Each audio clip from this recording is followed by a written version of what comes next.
किछि 2 टंकिया लोक अछंती जहाँकि तुम पाखरे से सबुबले आभेलेबल थिबे।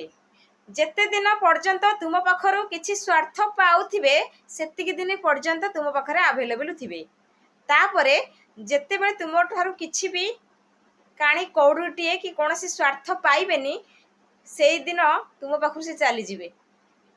तापरे सेई दिन बसी तमे भाबिबो अरे ये लोकटा मते सम्मान दउथिला भल कथा कहउथिला भल मो पाखरे चलउथिला एबे कोन आ आसुनी कि सम्मान दउनी कि किछि नै।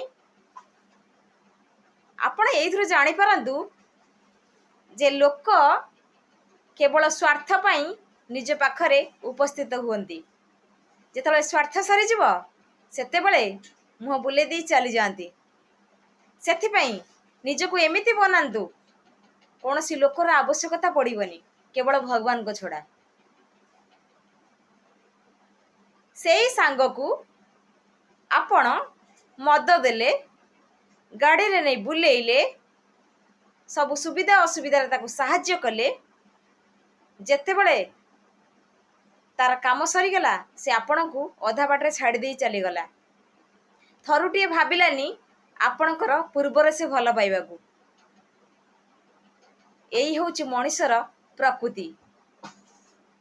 केवल आपण से भगवान को एते सारा भल पाइबा दियंतु एते सारा संपर्क स्थापन करंतु भगवान को सहित से तुमको असुविधा रे साहाय्यर हाथ बढ़ाइबे। जे कौन सी माध्यम द्वारा तुमको ठीक बाटरे ठीक जगार नहीं पहुंचाइबे केवल भगवान। जे कौन सी माध्यम द्वारा जे कौन सी अतिथि द्वारा फालतू रे ए 2 टंकिया लोकों ठारू दूरे रुहंतु। से हेई थाउ पड़ोसी से हेई थाउ रिलेटिव्स कि हेई थाउ जे कौन सी अदर लोक सब बेले निजको एमिति बनांतु जहा कि सारा दुनिया तुमको सैल्यूट करिवो। सब बेले निज बुद्धि रे चलंतु निज पितामाता परमिशन नियंतु। जदि पितामाता पाखरे नाहंती ताहले निज बुद्धि रे चलंतु भगवान कर परमिशन नियंतु। काहेकि ना भगवान सेही लोक को सब बेले आश्रय दे थांती आउ सेही लोक को सब बेले ठीक बाटरे देखि थांती। जेउ बे लोकटी सब बेले न्याय रे थाए आउ सत पथरे थाए आउ ठीक काम नेई आनी करि परु थाए आउ धर्म रे थाए।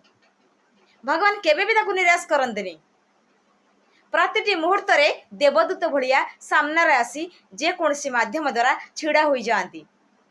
हुए तो हे पशु होइते पारे हुए तो से मनीष होइते पारे कि हुए तो जे कोनसी माध्यम होइते पारे। भगवान को